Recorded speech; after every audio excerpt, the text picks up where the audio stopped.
Navpravah news સમયની સાથે અફવા નહીં ફક્ત સમાચાર। નમસ્કાર, નવપ્રવાહ ગુજરાત ન્યૂઝમાં આપનું હાર્દિક સ્વાગત છે। ધાનપુર તાલુકા પંચાયત પ્રમુખ ઉપપ્રમુખની ચૂંટણી પહેલા રાજકીય માહોલ ગરમાયો। એપીપી ઉમેદવારોની કાર પર હુમલો।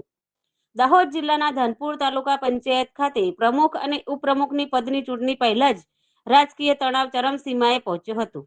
આમ આદમી પાર્ટીના ઉમેદવારો તાલુકા પંચાયત પહોંચે તે પહેલા વાસિયા ડુંગરી નજીક તેમની કાર પર હુમલો કરવામાં આવ્યો હોવાની ઘટના સામે આવી છે।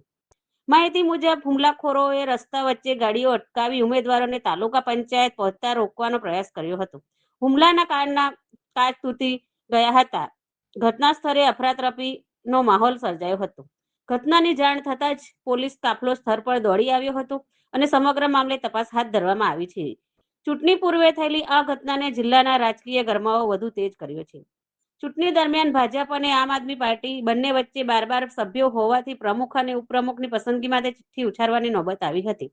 આખરે ચિઠ્ઠીમાં આમ આદમી પાર્ટીના સોનલબેન ભુરિયા ધાનપુર તાલુકા પંચાયતના પ્રમુખ તરીકે પસંદ થયા હતા, જ્યારે બીજી ચિઠ્ઠીમાં ભાજપના નયનભાઈ બારિયા ઉપપ્રમુખ બન્યા હતા। આ સમગ્ર ઘટનાનો ધાનપુર તાલુકાની રાજનીતિમાં ભારે ચર્ચા જગાવી।